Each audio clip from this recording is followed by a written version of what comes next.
On March 19th, 2023, tragedy struck in Navarre, Florida. A quiet neighborhood was pierced by the sound of gunfire, and a little girl's life was forever changed.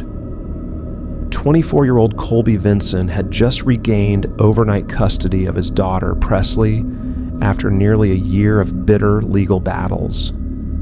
It was supposed to be the beginning of healing, of hope. Instead, it became the night Presley watched her father die. I got a subject down over here.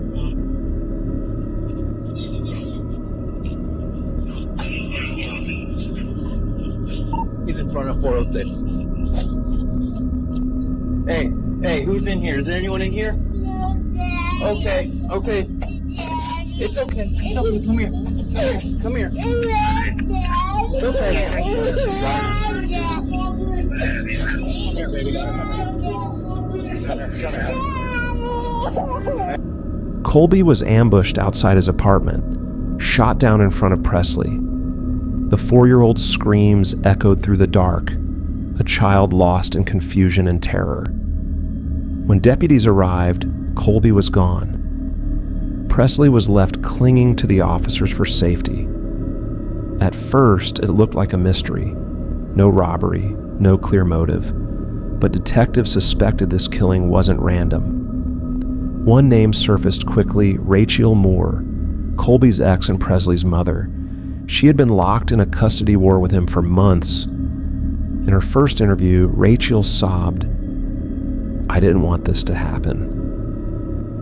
But detectives weren't satisfied. To them, the tears felt rehearsed. They needed proof, and that's when they turned to technology. Phone records and text messages told a chilling story. I'm not a violent person. Who could be a violent person? I don't keep violent people around me. I have high anxiety. And ever since I had my kid, that's my focus, is if you're violent, there's no way you're gonna be violent towards her. See how all these scenarios are gonna work out in your favor on the same day that he winds up dead. You can understand how conveniently that ends up working in your favor, right? Okay. Well, how can I make it not? Because you know where I was, you know who I was with, you know what I was doing, you know who I contacted. What else can I do other than flat out tell you?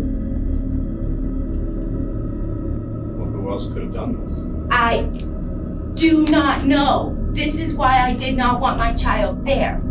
Because I don't know the situations that come with this lifestyle. No, but who Who would have felt so strongly for your emotions and for your protection and for her protection that they may have taken things that they could have taken things into their own hands on your behalf? Buddy, I don't know. And I'm here to tell you, I have cried and cried and cried and cried and cried over this.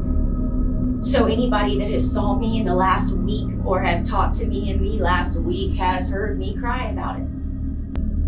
So since Monday, you've kind of been a wreck knowing this was inevitably Yes. coming, right? Yes. Yeah. How could you not be? Oh, I understand. It would be an unbearable thought in my world. How could you not be? But that's why I'm asking you to think real hard about someone who maybe wanted to protect you, protect her. I, again, am not aggressive. I don't surround myself with aggressive people. I don't know. Like I said, I don't. I'm trying to give you this opportunity to be real clear about what, maybe even an idea you have in your head about something that could have happened. And the reason why I say that is we have a picture of the person who did this. I don't want you to be caught off guard if it turns out it's someone you know. Because if it does turn out that you're withholding information and our investigation leads to you withholding information, then how is that going to work for you? How would that work out? But I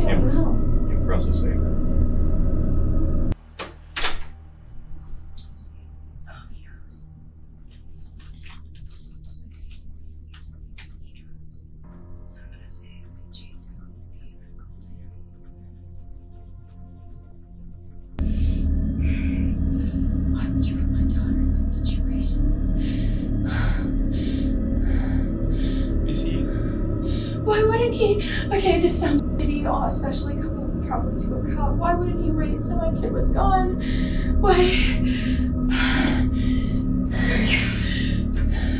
In the days leading up to Colby's death, Rachiel was in constant communication not only with her stepfather, Jason Curtis, in Alabama, but also with her mother. Investigators believe Rachiel's mother acted as a go-between, helping arrange communication, moving information along, and keeping the plot alive. The web of family ties around the crime was tightening. Records showed Rachiel providing Curtis with gas money and detailed information about Colby, his address, his car, even his physical description. When police later searched Curtis's vehicle, they discovered a firearm and a handwritten note containing Colby's name, address, and identifying details. It was a step-by-step blueprint for murder. Combined with the digital trail, investigators believed they had uncovered the conspiracy. Rachiel Moore orchestrating the plan, her mother supporting and relaying communications, and Jason Curtis, the man who pulled the trigger. With the evidence stacked against them, police arrested Rachiel Moore and Jason Curtis. Both were charged with first-degree premeditated murder and conspiracy to commit murder. The involvement of Moore's own mother in the planning added yet another layer of betrayal, showing just how deep this family-driven plot ran. For Presley, the impact is unimaginable. In one night, she lost her father forever, and the mother, and even grandmother, who should have protected her, were now entangled in the crime that took him away. For Colby's family, the grief was overwhelming. Candlelight vigils became the only way to honor a man whose greatest wish was simply to be a father to his daughter. In the wake of this tragedy, questions swirled over Presley's future. Reports suggest that custody of Presley was transferred to Colby's mother, the victim's mom, though official confirmation remains unclear. What is certain is that Presley will need love, care, and stability to heal from the trauma of that night. This case is more than a tragic headline. It's a chilling example of how conflict, resentment, and unchecked emotions can spiral into devastation. If you're struggling with custody disputes or family conflict, seek help, talk to professionals, reach out to support groups. Violence destroys more than one life. It devastates entire families and scars innocent children forever. Help us raise awareness of the dangers of domestic conflict. Share this story. Start conversations that matter.